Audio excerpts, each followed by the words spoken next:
Hello, homies. Today we have a return guest, Dr. Paul Theriault, who was also on episode 122 of this show when we spoke about triturations. And he is definitely pushing the limits when it comes to triturations, but also he has created an incredible body of work called The Table of Animals, which is what we're going to be talking about today. He has written several books on this topic. He is finishing off his book on birds, and you can actually get copies of these books at www.lulu.com. That's lulu.com, and you will find his books there. This was such a deep and interesting conversation. I really enjoyed it, and I hope you will too. If you would like to join the discussion, come and join the Homeopathy Hangout podcast Facebook group. Dr. Paul is in there as well, and you're always welcome to ask him some questions about today's episode. Thanks so much for listening. Welcome to the Homeopathy Hangout, where we discuss all things homeopathy from around the world. And now my mum and your host, Eugenie Kruger. Hello, homies, and a very warm welcome to Homeopathy Hangout. Today, we have our lovely return guest, Dr. Paul Theriault. Welcome back, Paul. Thank you so much for having me. It's lovely to have you back on, and it's been lovely to have you in our Homeopathy Hangout Facebook group.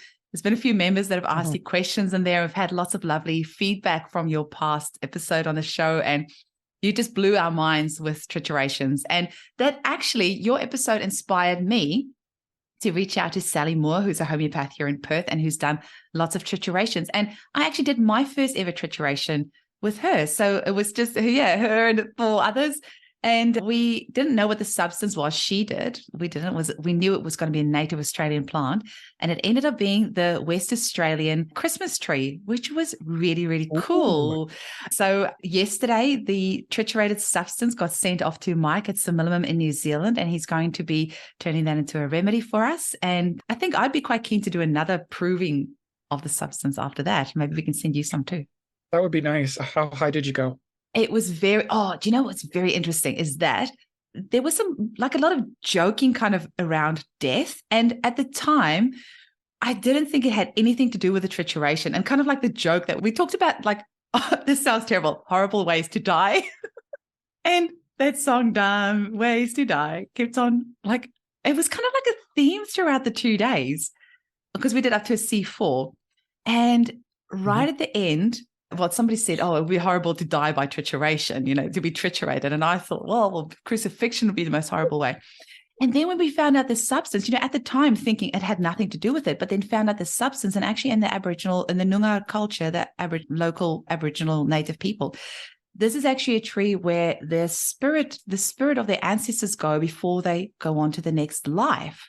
And so something that we thought had nothing to do with it turned out to actually have a bit of a theme to the remedies. So, and I had a really wacky dream as well. So yeah, it was, sorry, this is me just taking over, but I have to tell you about the wacky dream, because we did the first 2 triturations the one day and the next 2 triturations the next day. And that first night I dreamt that I was holding my cat in my arms, and my daughter said, "Mummy, look at Mishka." And I looked down at the cat, and it had this huge lump on its head.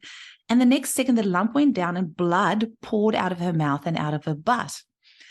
The next day, we went to this park, and my daughter bashed her head, and she had this huge lump on her head, and blood was pouring out the side of her head. And I'm like, okay, this is really freaky. So there's a bit of an element of clairvoyance to it as well. Possibly. It wouldn't surprise me. But yeah, I am looking forward to when we use the remedy again, seeing more. But we're going to get Sally on the show once she's written up everyone's notes and come and do a proper talk about it. I know Sally's been in touch with you because your work really inspires her. And yeah, I mean, you inspired me to do my first ever trituration. So thank you. That was a very long intro, but yeah, that's not what we're talking about today. And easily this can become a conversation about trituration. But what are we going to be talking about today, Paul? Because we had lots of our listeners. Triturations dominate everything. So, well, you had a lot of listeners reach out to you after the show asking you for more information about animal systems.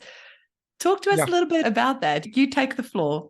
So one of my projects that I've been doing that, strangely enough, I'm less well known for, but I think is perhaps one of the more important projects, is systematizing the animal materia medica.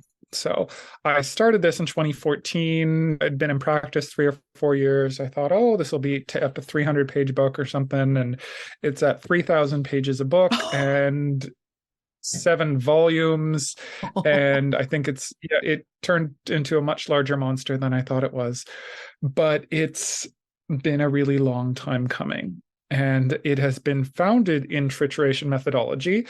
Every group of animals I write about, I will triturate. So I will go and personally experience them myself. I'm like, oh, this is what this animal is like.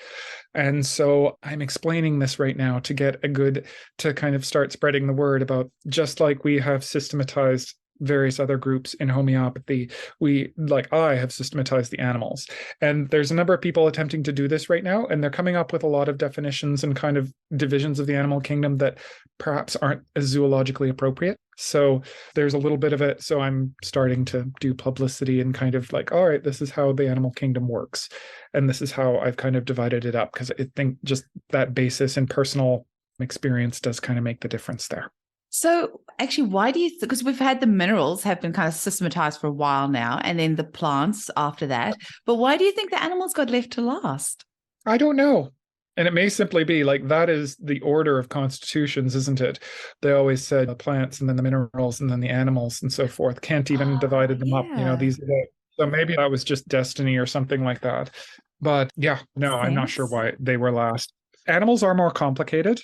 They're not quite as complicated as plants. I mean, I do hope you one day have Michal Yakir on here, because Michal is just a doll. We've had several conversations to try and get her on. So believe me, I have tried. I will continue trying. I love Michal. I've studied with her extensively and collaborated with her in some of her triturations and from her next book. Animals aren't quite as complicated as plants, but they're very complicated. Like the periodic table, perhaps one of the reasons it came first was because it's easy. And there's a system in place already. Oh, mind you, I guess there's a system in place, like zoologically and botanically, a system in place. But with the minerals, there's the periodic table. It's all kind of set out there. So I can understand why that one got systematized first. It's very easy. Animals are more complicated. So with animals, so you need to know a little zoology to do this.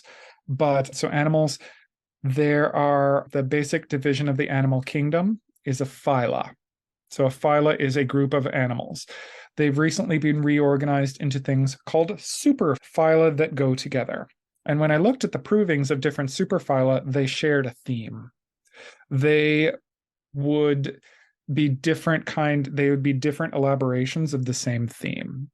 So this actually made it so they're very easy to systematize them. So there are about 6 superphyla, and you just see animals as they as the superphyla advances, the consciousness kind of gets more advanced, and they move throughout the structure that we would call that Jan Scholten described and that Michal Yakir described. They all move through the same structure. It's just they move through it in a very different context, in the context of the animal kingdom and these 6 superphyla. 3 of which are actually pretty big. And what are some of the topics that your books explore, and what can people expect to read out of that, and when's it going to be done? I should probably ask that at the end, but I like to put the horse in front of the cart in front of the horse. Every volume except the birds is done. Okay. So I may go back and issue a second edition of some of them, because some of them I don't think I did justice to, and I got better at it, at triturating and everything after 8 years. But that's kind of it's been 9 years now. But they've all been published, and I'm currently working on the birds. I was actually, earlier this morning, I was transcribing Cuculus canoris, the cuckoo, which is a fun little remedy. And I'm doing some other explorations. The birds is going to be my most extensive book, so I'm about halfway done right now. So I'm how many of them have you, like the animals that are in there, have you triturated them all yourself? Surely not, because I mean, that would be gazillions. No, it was okay. But particularly for the mammals and the birds, I've done one from each group. Okay. So my bird book will have about 20 triturations in it. Okay. And people don't understand that the original bird book by Shore and Annika Hoagland and Judy Schriebman, to God rest both of their souls, Annika's still alive, but Judy and Jonathan have passed away, that was originally based in trituration. So all of those remedies in Jonathan Shore's bird book, the original in 2005, were triturated, and that's how they came up with those. So I'm just kind of elaborating that theme, and mine's going to have about 20 in it when it's all done. Oh, that's really cool. I actually recently received an email from Denitsa. Danica? Yeah. So Denitsa recently got in touch with me and Yeah. said that you and Angelica are doing a proving and if I'd be interested as well. But I had just done that trituration and I guess you should probably give at least 3 months between triturations or provings or things like that. So I didn't want to go straight into that one when I just done this one in case there was more things of the remedy that comes up. So for you as well, with doing all the triturations and provings that you're doing, do you leave like a period of time between each one? Or do you find you can easily flow No, from one to there the are next? times when I'll like there are times when I do a remedy with Michal in the morning, and there's times when I do my remedy at night. I've done this Really? so much.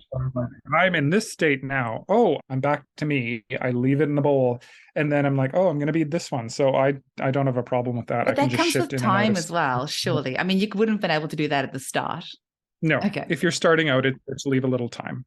Okay, because I do remember Jan Sheldon, he said because he proved the lanthanides on himself, and I'm pretty sure he also said that he could take like the doses pretty much one after the other and could identify which one did what, which, I mean, that Yeah, fascinates me so much that you're able to go in and out of that state. Because some people get yeah. profound, No, go back into E.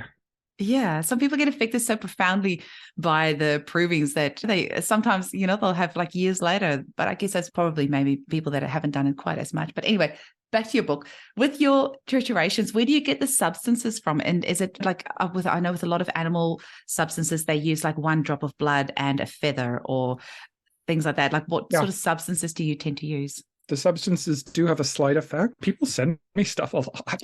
Like I've got a ton of feathers. I went to a Oh, biological supply laboratory and they sent me a bunch of stuff and I somehow got it across the border and everything. That was really weird.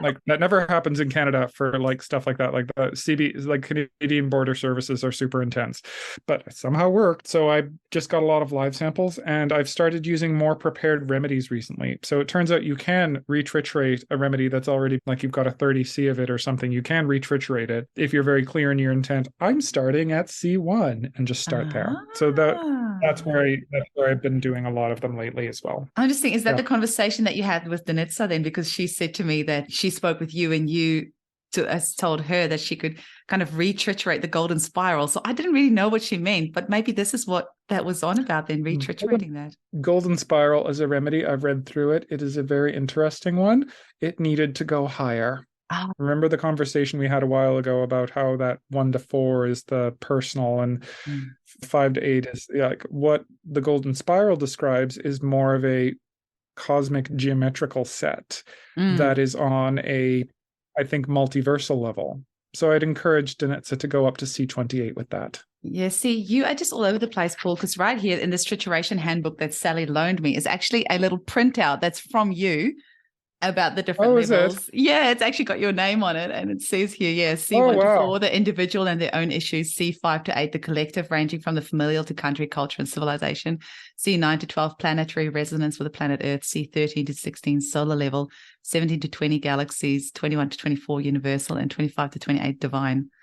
It hasn't got 50 on here, which you did with your blood, though. So that's just like next level. Yeah, no, that was intense. So going past 12 is a little exciting because you start to contend with things. Before 12, you're just kind of like, oh, I'm living my life. And then Yeah. after 12, it's like, wow. But Right. anyway, I did that for up to C12 for each of them. And it's Wow. very interesting because I do think that had a planetary energetic effect. I do think that there's a pathway of conscious. I mean, when I've done this, and Michal talks about this as well, there is an evolutionary path that Earth is taking, and you can see it in the advancement of life forms as they unfold over time. You know, the difference of a bird and a sponge is considerable. That's the journey I've taken, is journeying from these basic, like sponges are all about, do I exist or not? Do I want to exist? What do I need to exist? How do I fit my little spark of consciousness into this body and everything else like that? And there's not a lot there. There's not a lot of development there. A lot of beings who kind of have sponges, they've kind of gotten their energetic bodies shredded and they're just a floating spark of consciousness. And the sponge is the first leap back into the living kingdoms where they can rebuild and reclaim what they've lost, what's been space dusted and everything. So consider comparing that to a bird. because a sponge is the direct ancestor of a bird, even if it's separated by like 700 or 800 million years.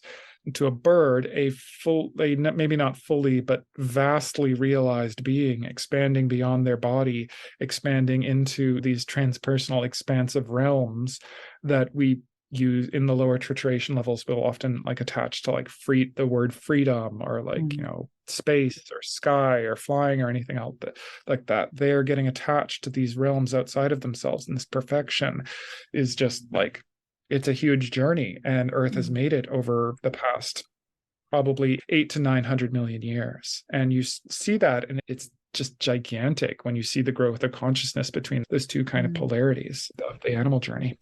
And another question I have for you is, did you find that with all these volumes that you've written in 3,000 pages, that there was a journey that you went on to go from one super filler to the next? Or did you just go, okay, I'm going to start here and end here? Or was there a journey in that as well?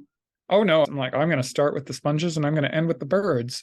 It's just, I didn't know how long that was going to take or how many remedies I was going to do. So I'm still on that journey. I am most of the way through the birds now. I got about 10 left. And then I don't know. I've got some other projects after that. But I do think, so as a society, if you wanted to characterize us, we are in layer 6 right now. We are in this kind of, you might equate it to gold series, or to the mammals, or to Hymenoptera, the bees and the ants, or to the beetles, or kind of to the asterales in Mikhail's work. It is a concern with overall social functioning, with justice, rightness, and wrongness, and how everyone is treating each other, and so forth. We are firmly there. 100% we are there. We are moving to that next level of the birds, and also the butterflies and the flies to a lesser or to an equal extent. But I think we're really moving into that bird state where it is more an emphasis on individual fulfillment. What am I? Who am I? What am I put here to do? What is the thing that I bring to the reality that no one else can? There's this like ideas of destiny, of purpose and calling and everything. That is really the focus of the birds. Their freedom, their sense of expansion is falling into that, is doing that actively. So we are making that shift. Ironically enough, the recent infection that was going around was very much, it did, I think, as we all got infected. I don't know about you in Australia, everyone, like the infection rates in Canada have been virtually 100%. So you're living in a hermitage somewhere and have had no contact for the last 3 years, you've gotten it. By moving through that, we've kind of shifted a little bit. Like that particular infection kind of moved people, starts society from that place in column 6 to column 7, this new bird energy. So it is, I've gone on it, and as I've gone on it, society's gone on it a little bit. And I think there has been kind of a planetary energetic shift. Not a vast one, not everyone's there yet, but there's been a little bit of a forward momentum moving throughout this journey I've taken things on.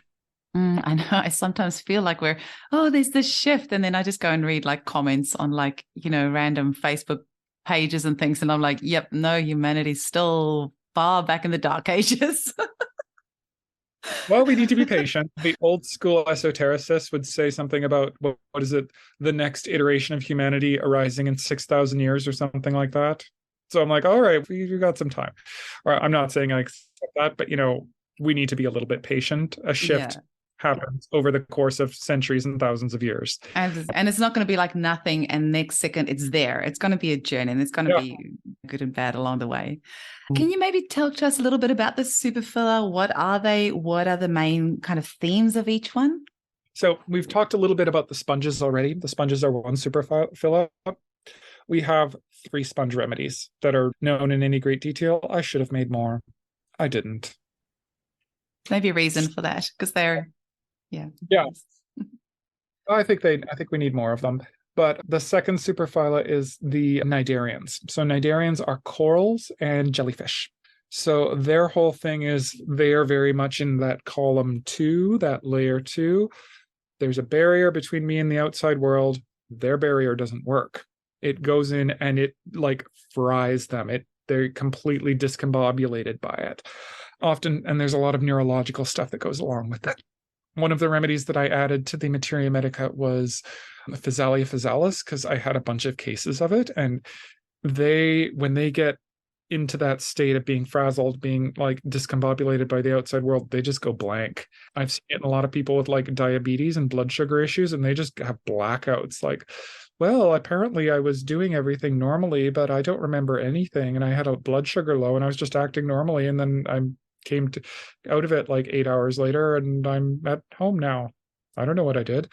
So it's like that kind of weird blood sugar thing. There's a consistent thing there. And there's also a lot of brain injuries that occur. Mm-hmm.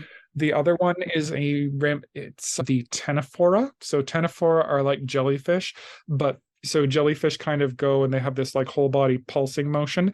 Ctenophores, they have little tentacles all along them and they're just always kind of flickering all of the time. So they look like jellyfish, but they're completely different. There is one remedy that I made, Memniopsis macridi, and their whole thing is very much about, where do I want to go in life? Do I want to actively exert effort, or do I want to just kind of go with the flow, even though it might take me someplace nasty? So there's one remedy. I did it. That is what we got. I encourage people to prove more of those things. There still is one remedy in the materia medica, even though I did that like in 2015 or anything. So no one's taken up my challenge there. Those are the 3 small superphyla. The next 3 ones are the big ones. There is the first of which is the Lophotrochozoa. So the Lophotrochozoa are the worms, the mollusks, and several smaller phyla, and maybe the platyhelminths, which are like the tube worms or flatworms. So the mollusks really are the most well-known of these. And the whole issue with the Lophotrochozoa is the safe zone, as I call it. It is an environment in which people can live effectively, a good place. Just, this is what I need out of life. So in the more primitive ones, like the annelids, the worms, they're in layer 3. It's all about individuality. Who am I?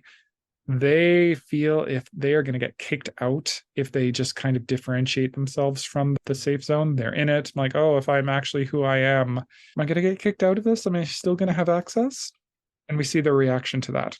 Lumbricus terrestris is one such remedy, and there's this incredible guilt, this like feeling of shame about the self and everything. So I'm like, oh, I can't be me. I suck, and so forth. The mollusks are the biggest group in there. They've got, quite a few remedies. They're all about, they're column 4. They're all, I need to take responsibility for perpetuating this safe zone, this place where I can live. Well, crap, I can't. This is hard. So what do we have in there? Calcarb. People think of calcarb as a mineral. Calcarb is not a mineral. Calcarb is oyster shell.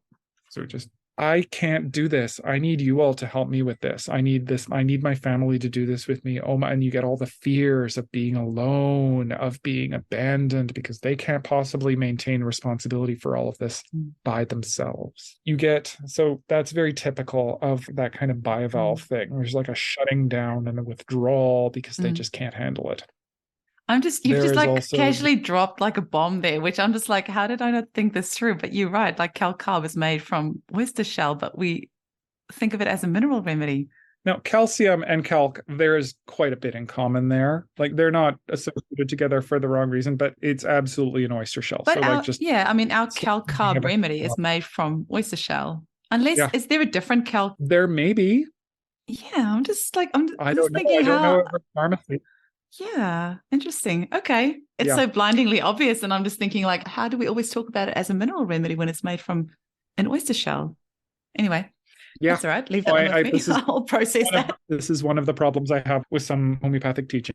So I think, Will Taylor used to always say we should call it Calcarea ostriatum, something like that. Yeah. Just differentiate it.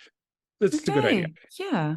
And then we go to with the snails, we get to murex. They do a very similar thing. So what is murex? Murex really gets themselves some protection. They actually succeed at getting themselves help. And they usually do through like sex. Like murex is typically someone who's got a sexual relationship with someone who's like big and tough and scary.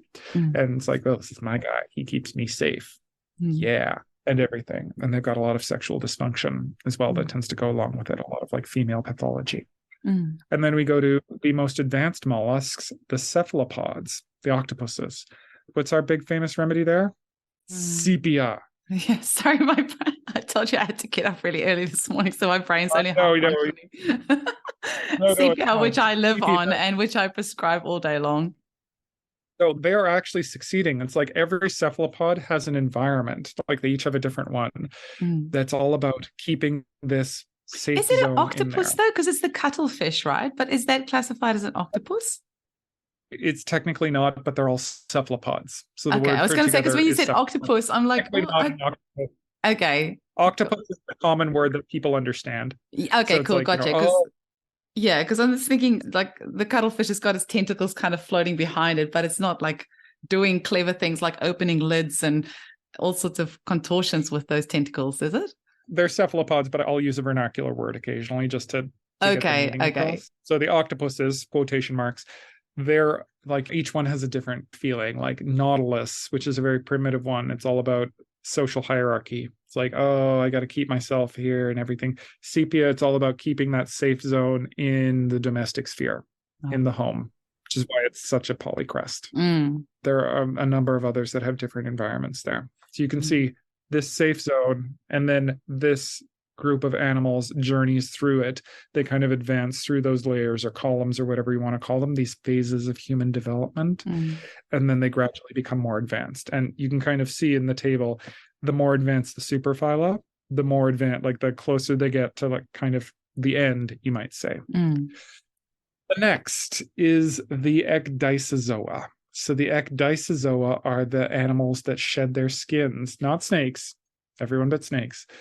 But the ecdysozoa are the animals that shed their skins. So the spiders, the insects, the molting thing, and the nematodes. These ones took me on a great journey. So the very primitive one, all of these concern an other. They feel themselves to be so super different than the rest of the world. There is nothing alike. There's like nothing in common.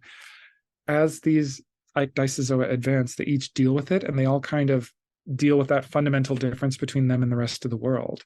The very primitive ones, the trilobites, which are extinct now, we have remedies made out of fossil. And I was actually really interested by this because I proved one, and then Martine Mercy proved one, and we came to almost the exact same conclusions. Like our remedies were super similar, and I was really happy about that. Has happened a couple of times. They are all about like avoiding the other. So they'll just like, oh, well, okay, I'm different than them. See ya. The one I did, Elrathia kingi, is about concealment, and Martine did another trilobite. I think she did a flexicalamine, and it had a different strategy. The next being the chelicerates. The chelicerates are the spiders and also the horseshoe crabs. They are going to make the outside world be like them. There's this forcing aspect of it. In the more primitive ones, like the scorpions, they're pretty direct about it. They're like androgynous. You're going to be the way I want you to be. You're going to be like me. You're going to do this, or I'm going to beat the living daylights out of you. I'm going to murder you. So a bit of that going around in the world at the moment. Oh, there is. That's actually pretty atypical among the scorpions. Others like Scorpio europea, their strategy is just like inconsistency.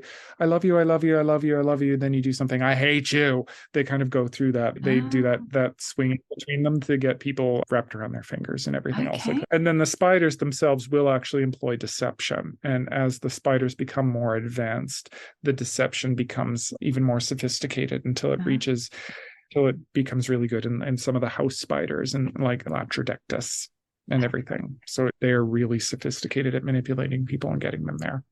Your understanding, I'm just like hanging on every word you're saying, Paul, because like your understanding of the different superphyla and the animal, it's so amazing, because you can have a case in the clinic and it can be a case of, I don't know, anything like low self-esteem or something. I see quite a lot in the clinic, and there can be so many different remedies, but the subtleties of like why you would choose this remedy over another can be sometimes really hard to understand it. But it's so interesting chatting with you because you so clearly understand those very subtle differences of why you would choose the one over the other, which is it's really cool to listen to. Sorry, continue. Oh, thank you. So the next being the crustaceans. We don't have many, but they're all, it's like, oh, they tend to get like a little bubble around them. It's like, all right, there's an other. there's me, we're different. I'm going to have this only in this limited area. Everyone else get out. Mm. Very similar. You see that a lot in like Homaris and Asticus and everything like that. And next, there is the insects. The insects I so adore. They contact the other and they transform themselves thereby. They actually transform themselves into the other. There's that theme of transformation in them, and that in a certain way, they lose their difference. It is really beautiful to behold. And each kind of separate group of insects does so in a different manner. They each have a different domain they connect to the other in, a different reaction and everything, but it reaches its ultimate expression in the butterflies. Mm. And the interesting thing about the butterflies is the butterflies, they kind of move past that kind of column 5 other thing to they move to column 7, that fulfillment thing. They share that with the birds. The issue that they need to get that, achieve their purpose, to transform themselves, to really become part of like earth life and the world around them, is the issue of the plant that they host on. So in my book, I actually do have a little chart, and I have Michal Yakir's kind of schema in there. And like, these are the butterflies that we know that host on this plant. These are the butterflies that we know that host on these plant families. And it hooks up perfectly. Like, look at Acherontia atropos. Have you know that one, hawk the moth, death's head moth? Yeah, I've prescribed that one a lot. That is a scary remedy. Do you know what it hosts on? I don't actually. Sylvanaceae. Oh, of course. Okay, well, that makes complete sense now. Yeah, wow. Actually, the Acherontia I prescribed, the death's head hawk moth, that was I mentioned on the podcast a couple of times, but that is the death's head hawk moth that is on the movie poster for The Silence of the Lambs. And the theme of the remedy has a lot to do with being forced to do something they don't want to do. And I prescribed that a lot during COVID, especially when we had the mandates here and a lot of people were forced to take the vaccine. They didn't want to take it. And that remedy was transformational for so many of them. And and of course, being a moth, it was quite interesting then later on, because the Novavax vaccine was actually ended up made with the cells of a moth. So, I mean, all of that, you just couldn't make it up. It was quite creepy. But you've just really, because we had a little chat about butterflies before we started recording, and I love prescribing the butterflies, but I haven't made that plant connection thing, which is cool because there's not much information out there on the monarch butterfly. But I know that the monarch butterfly feeds on swan plants, because we used to have some monarch butterflies and we used to have swan plants, and it was so beautiful seeing the caterpillars on there and then the chrysalis and the butterfly coming out. So I don't know any information about the swan plant, but it's got these beautiful, actually, I showed Amy that the other day. She said it looks like hairy balls, but it's got this fluffy thing on it with spiky things sticking out of it, which will be interesting because I often prescribe monarch butterfly for mothering and nurturing. And if there's issues with a mother or anything, like somebody might have had a bad childhood or bad relationship with their mother when they were young and they've never been able to move past that, some of the things that I might prescribe it for. But I don't know much about the swan plant. And there's not much materia medica on monarch butterfly. So you've inspired me to go and do some research. But the swan plant is, at least in the monarchs we have in North America, I'm not sure if this is true in Australia, are on the Asclepiadaceae. So the Asclepiadaceae are gentianales, also a column 6 remedy, but they're all like, we see remedies like Nux vomica and Gelsemium in there. And what are the other ones? Oh, those are the big ones. But the outside world, the social world and everything, bleh, like there's this automatic rejection. With that plant? With that plant family, they just it's the outside world. Ugh, yeah. Like there's just this visceral reaction against it. Like, I can't stand the world. Ugh. Interesting. And that's really what they. Okay, so that's so cool to know. And this is where the interconnectedness of it all and sometimes the overwhelmingness of it all is, of course, then every plant is made up of minerals, and sometimes it's worth knowing like, for example, bamboo, that's 80% silica. So if you have a mineral patient that's not, silica is indicated, but they don't do that well, then you might have to prescribe bamboo, which is 80% made up of silica. But then you look at the insects, I guess that goes for all insects, possibly not just butterflies. Every insect is associated with a plant, but many are. Okay. We've got Coccus cacti, which is a member of the Hemiptera, but it also goes on a cactus, and you see both very clearly in the picture. Same thing with Aphis chenopodium glauci. Actually, the Aphis, the Chenopodium is very closely related to the cactuses. So they've got very similar pictures there. But yeah, no, plants, if you know to prescribe butterflies well, you got to understand plants well. But when you do, gorgeous. Like it's just great. And that is the ecdysozoa. The last remedy group is the deuterostomia.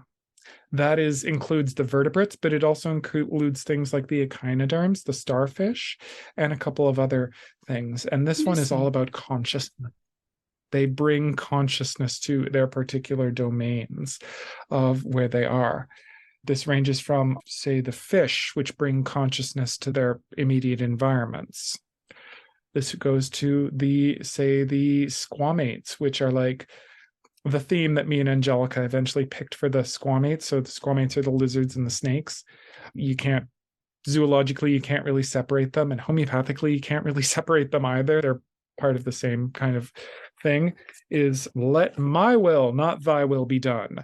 They're bringing consciousness to their own will, their own need to create things around them. Very similar to a spider, but coming from a different place. The spider's coming to the need to enforce things from this like frenetic place, like the outside world is crazy, versus the squamates, the snakes and the lizards. They're like, oh well, I need to make the world, and you in particular, usually their family, the way I want you to be, because my way is better. Like I love snake remedies. I think we have a nasty reputation of them, and I have a lot of snake relatives and patients and everything, and they're wonderful, loving people, but you just got to get over this, like, I want to do this is what I want to do, this is my will to do this. And if they're in a good state, they can be like, yes, I understand that. I get that on a deep level. And then you can do that. Versus the mammal. The mammals are like bringing consciousness to society to the extent that like, the archetypical mammal problem is that something is wrong with society. They are more morally advanced than the society they live in. And then they are getting into a huge conflict over that. I mean, my favorite remedy in that is like the first mammal that I proved there was Trichechus. So Trichechus is the Florida manatee.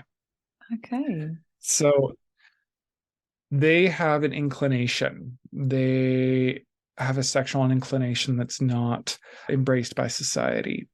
In the old days, you could think of like a closeted gay guy or a closeted lesbian or something like that. They have some inclination that society does not do, and they feel great shame over that. There's concealment. There's a lot of like psychotic discharges from the eyes, and potentially STIs as well. And when they do start to conceal it, it can get not just socially disapproved of, but it can become pathological. Imagine people who start to develop like just sexual predilections that become more and more extreme, things like porn addiction and so forth. It can become very, very pathological in that concealed thing. The healed state of the remedy is, this is what I am. This is it. It is not just for society to treat me badly this way. And their healed state is being open about this and going through that. All of the mammals have this. There's this fundamental issue of injustice. So people are doing something wrong to them.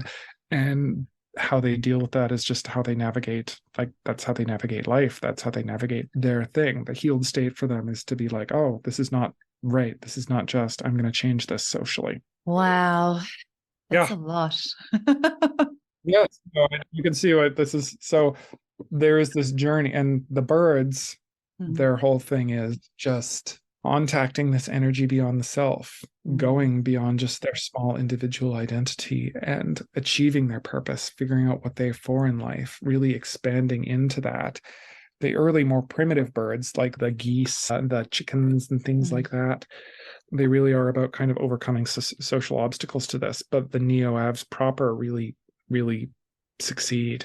It's like I did a really good proof chicken feather. And chicken feather is like, it's the ultimate remedy for a Karen. It is the archetype of the Karen. They are people that are locked into this social system, and they have to adopt a persona to stay there, to stay involved in this, to stay as a part of society. This persona is just this hypercritical Karen-y one that is just super fake and everything else like that. and then they can maintain this and keep a distance between their true selves and this persona, but as health declines, they will not be able to do this. They become really hypercritical. They get fixated on controlling minute details, like, my God, you didn't get my drink right, I wanted an umbrella, not a straw. And there can be these huge displays of anger and everything else like that, until the end of their pathology, they can't maintain the persona anymore, and they get kicked out of their society, and they're alone and bereft. Their healed state is to be like, all right, well, we all need a persona to a certain extent. It doesn't affect them. There's the persona here. Maybe they adopt a couple of social mores or anything, but they are still themselves, even in the midst of that. Like, that's the healthy chicken state. I'm just giggling because I've got chickens, and it's really funny when you say that. Like, I'm just thinking of one hen in particular. I'm like, yep, I guess she would be a Karen. Yeah, it's the ultimate remedy for Karening and so forth. And there's a number of others that I've been doing right now. Like, I just wrote up flamingo and zinate and the mourning dove because they're the most primitive of the modern birds, the neoabs and everything. So I just wrote them up, and I'm writing up cuculus right now, which strangely enough didn't have much of it. So the cuckoo is a brood parasite, but that didn't show up in the proving I did at all. So, I mean, maybe it shows up if people prove it, but it didn't show up like at all. So, and I was a little surprised about that, but that's very interesting. It's still a really good picture. I just want to put a disclaimer here that I actually really don't like the word Karen, because I feel really sorry for anybody who's named Karen. I think as a society, we need to choose a different word. I mean, we're using that word because that's like, everybody, you can say that word and everybody knows what it means. But I actually had a big chat with my kids the other day, because they asked me, they're 11 and 8, and they said, Mummy, why did people talk about a Karen? We don't talk about that in our house. They must have heard it somewhere. And so we had to kind of explain that to them and say that that's not actually a nice way to talk about people. That's if your name is Karen and you're listening, I have lots of good friends called Karen, and just don't let that get you under. And I love Karens in general. This is not intended towards any one specific Karen I'm speaking. It's funny, even if we chose a different word, that archetype, that trope for those people, right? You do. We just need to get a different name for it. We just need to get a different name for it, because I guess I haven't, because I have a name thing, and that's why, at the start of the podcast, we actually recorded that, but I pronounced your surname wrong. I said Theriault instead of Theriault. And I have a thing with names, so I like to pronounce it correctly. It's probably, my name is actually Eugenie, which is, my mum called me Eugenie in South Africa. But then I discovered actually the French pronunciation is Eugenie.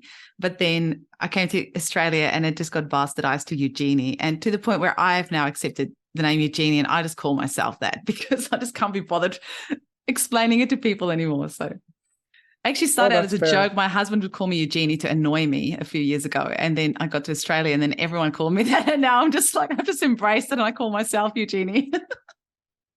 Yes. But anyway.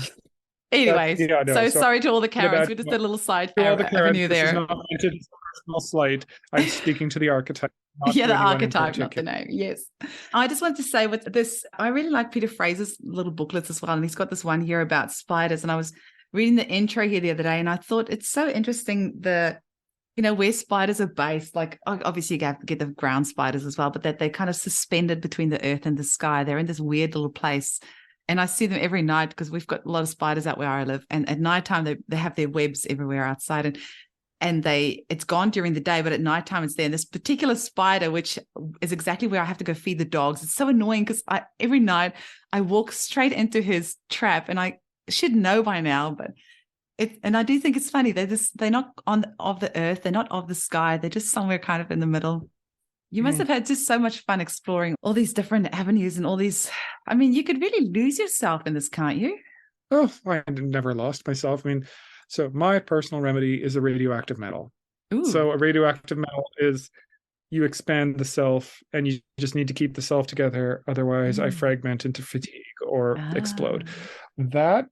I think that constitution is very well suited towards this because I never lost myself by expanding into all of these. It was always just another way of being me that I discovered when I was exploring these. So I never had that problem. Well, so apparently mine's a drug remedy. So which one? I don't know if I want to say.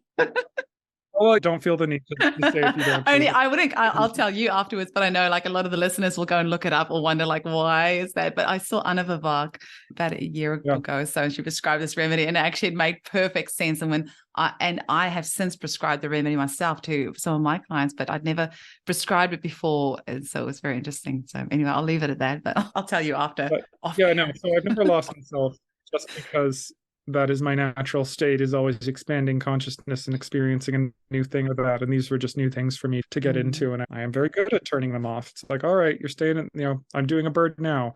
You're staying in the bowl. Stay there. Amazing. All tomorrow. Yeah. Well, we are very lucky that you are like that because now we can benefit from the amazing work that you do. And I'm so blown away by your work. You are so young and you're doing all this stuff and you still, like you've just told me before we started recording, you've seen 15 patients today. Like, I don't know where you find the energy to do everything that you're doing. It's mind blowing. I mean, I'm starting to take more time off now. I'm starting to take more time off. I was dealing with the chronic exhaustion there for a little bit. So I'm taking a day off a week now. So I'm good now. I feel a lot better. So my husband really demanded that of me. He's like, you know what, Paul? I'm like, all right, one day.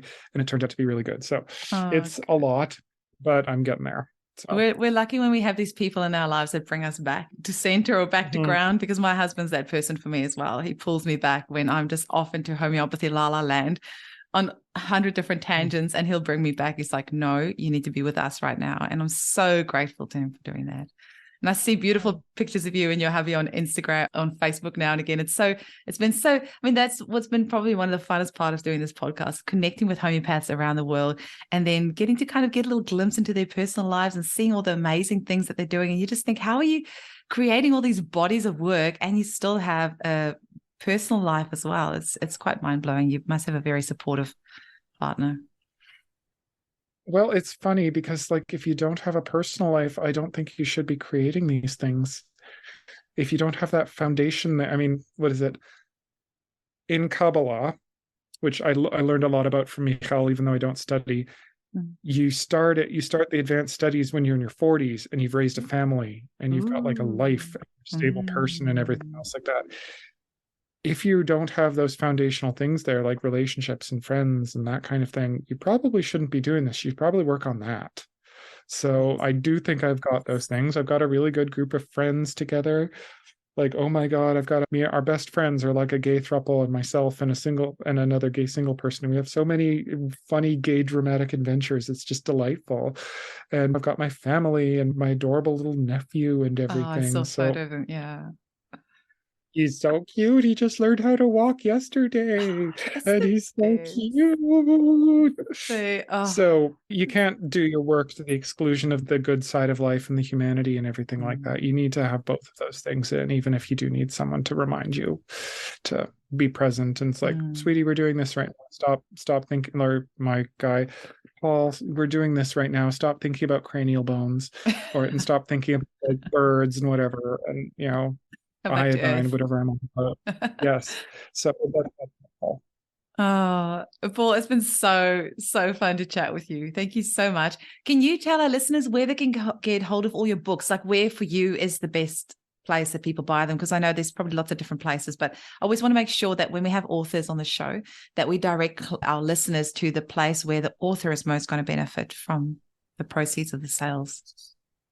So on my website, drpaultheriault.com, there's a thing called publications. It's not a great thing, but it's got everything that I've published on there, including like free articles and things. But the best place to buy them is on lulu.com. Okay. So you just go search my name and everything will come up. I don't sell on Amazon because Amazon was giving me literally no money. Even though I went through all the official things, it wasn't people pirating, it was me. But at the same time, it's like, oh, we sold all these copies on Amazon. You get 13 cents. I'm like, You know what, Jeff Bezos, I do not feel like paying for your divorce. Well, anyway, that's really I don't sell on it. I've talked on the show before of the lovely Jill Turland. She turned 80 in November, and she actually hasn't seen any proceeds of the sales of her book for years, because a printer screwed her over and started selling fake copies of her book on Amazon. And so there's all these homeopaths around with copies of her book, which, are not the correct copies, and she hasn't received a cent from. So I now sell her books as well and send her a commission check directly from me. So just to make sure that, and she was so grateful. It's like the first time she'd received money from her book in years. I don't know how Very people good can of do you. that. I mean, how do people, I don't know how people live with themselves when they do that. But anyway, so yeah, good on you for not selling on Amazon. And so we'll tell our listeners to go to your website or go to lulu.com, and then they can go and delve into this amazing world of animals and start using it in practice. Thank you so much for having me. Such a pleasure. We'll talk again very soon.